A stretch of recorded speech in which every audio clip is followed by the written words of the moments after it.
Est-ce que la possessivité, c'est une expression de l'amour? La réponse se trouve déjà dans le titre. La possessivité est loin d'être une marque d'amour et c'est ce que nous allons voir dans l'épisode d'aujourd'hui. Bonjour et bienvenue dans ce nouvel épisode de La Voix Yin. Aujourd'hui, nous allons parler de possessivité, mais en fait, il faudrait mettre un S à possessivité parce qu'il existe deux types de possessivité. La possessivité d'insécurité et la possessivité de contrôle.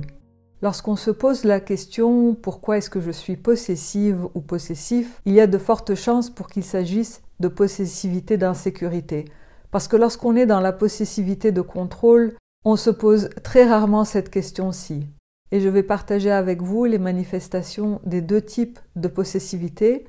De cette manière, si vous vous posez la question, si vous vous demandez pourquoi est-ce que vous êtes possessif ou possessive, eh bien peut-être que vous allez avoir des pistes de réflexion et des débuts de réponse. Même si les deux types de possessivité ont pour but de recevoir quelque chose de l'autre, elles sont ancrées dans des émotions différentes et de ce fait, elles sont ancrées dans deux blessures différentes et également, les émotions qu'elles déclenchent sont différentes. La possessivité d'insécurité est ancrée la plupart du temps dans une blessure d'abandon. Et par peur de perdre ce lien sécurisant, ce lien qui nous apporte ou bien qui promet de nous apporter ce que nous désirons, nous pouvons manifester des signes de possessivité d'insécurité. Lesquels sont-ils ? Il s'agit en fait de tentatives d'appuyer sur divers boutons chez l'autre afin de déclencher de la compassion ou de la pitié. Un exemple, ça pourrait être « Je suis perdu sans ton aide »,« Je suis perdu sans toi »,« Toute seule ou tout seul, je ne m'en sortirai jamais »,« C'est trop difficile pour moi ». Tous ces messages sont ancrés dans la peur de perdre l'autre, elle-même ancrée dans la blessure d'abandon, et ils vont également générer peut-être de la compassion ou de la pitié chez l'autre. Bien que les deux types de possessivité soient très toxiques pour la relation, celle-ci est beaucoup plus inoffensive que la seconde. La possessivité d'insécurité cherche à faire donner l'autre. On désire recevoir lorsqu'on manifeste des signes de possessivité d'insécurité. Tandis que pour la possessivité de contrôle, on va chercher à prendre de chez l'autre. Et c'est beaucoup plus agressif et c'est beaucoup plus blessant et abrasif même. Tandis que la possessivité d'insécurité est plutôt yin, la possessivité de contrôle est très yang.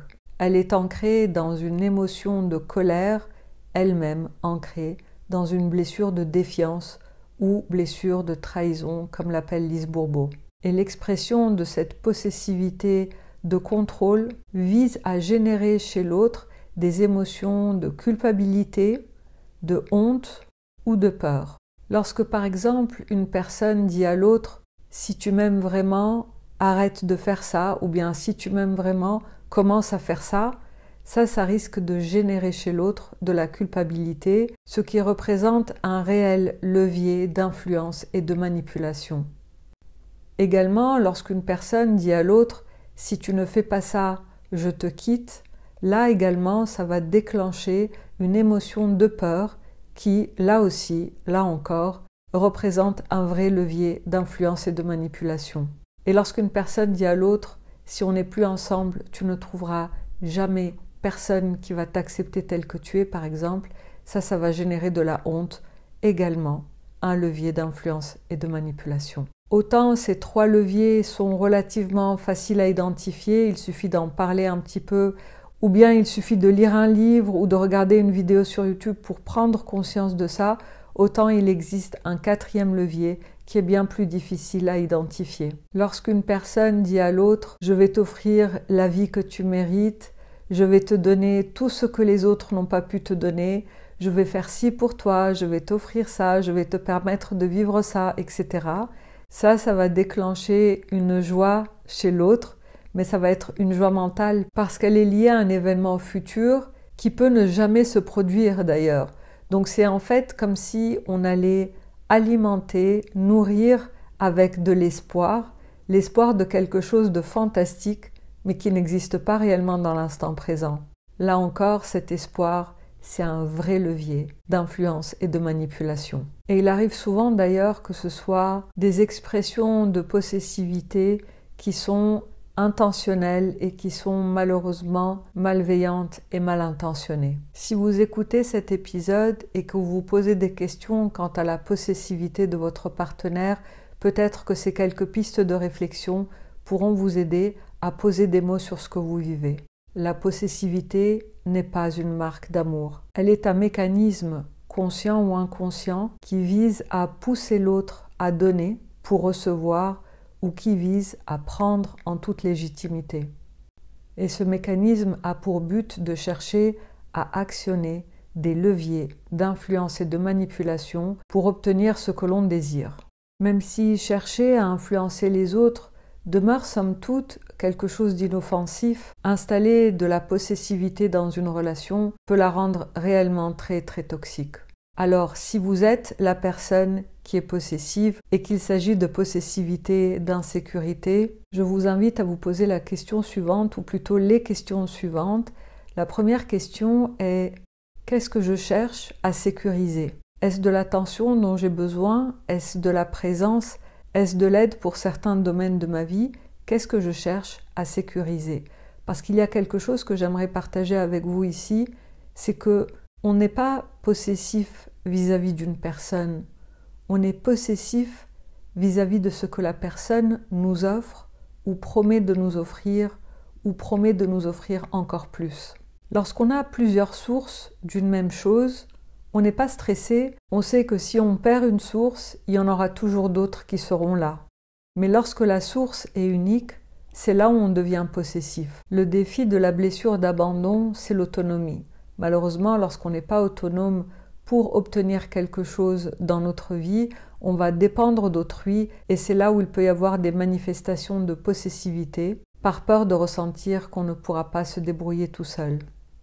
Et la deuxième question que je vous propose est la suivante: est-ce que je suis en train d'essayer de déclencher chez l'autre de la compassion ou de la pitié? Et si vous réalisez que vous êtes en train de faire ça, je vous invite alors à ajuster en conscience du mieux que vous le pouvez, tout en étant bienveillant et bienveillante, patient et patiente à votre égard, parce que ça va être un cheminement délicat, mais si vous décidez de cesser ces comportements de possessivité, vous pourrez alors choisir peut-être de communiquer différemment, d'expliquer votre besoin, de prendre conscience de votre manque d'autonomie dans certains domaines de vie et de vous en occuper très sérieusement pour les combler. La possessivité n'est pas une marque d'amour, elle est le signe qu'on cherche à sécuriser quelque chose. Alors, pour s'en libérer, il faudra trouver une alternative viable pour cesser de dépendre d'autrui,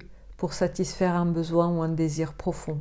Et puis la question suivante que je peux vous proposer aussi, c'est de vous demander ce que vous êtes en train d'accepter dans la relation et qui n'est pas OK pour vous. Tout ça pour sécuriser ce lien et pour sécuriser ce que vous recevez ou pensez recevoir dans cette relation. Parce que parfois, si vous avez l'impression de payer un prix très fort, si vous avez le sentiment que vous êtes déjà en train de beaucoup donner dans la relation, vous allez peut-être être possessif ou possessive tout simplement parce que vous cherchez à rééquilibrer et à avoir cette réciprocité entre vous.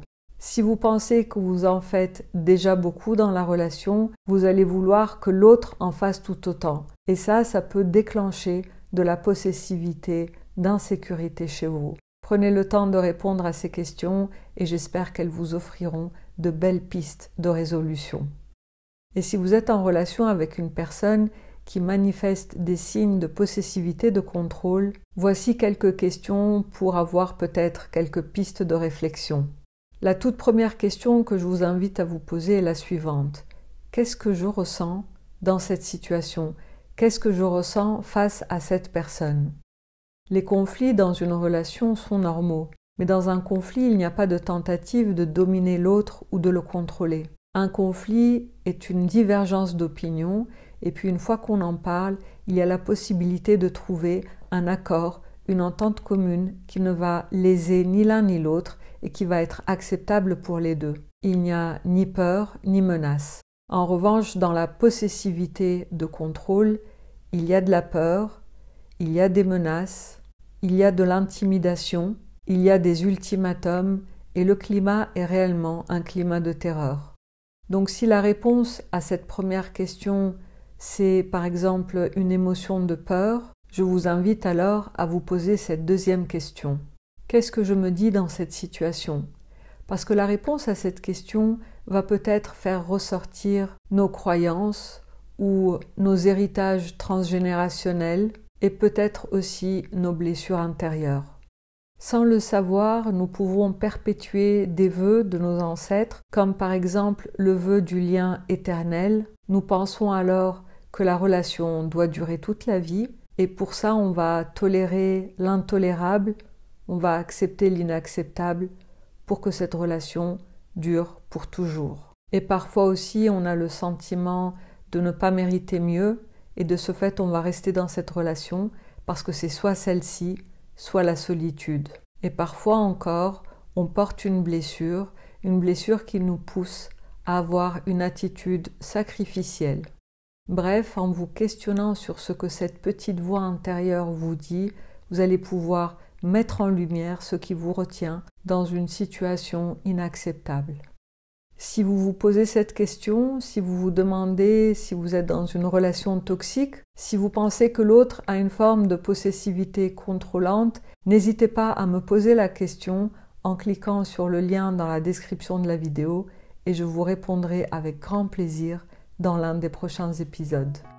C'est tout pour aujourd'hui les amis, je vous remercie de m'avoir écouté jusqu'au bout et je vous dis à la semaine prochaine pour un nouvel épisode de La Voix In. Ciao ciao!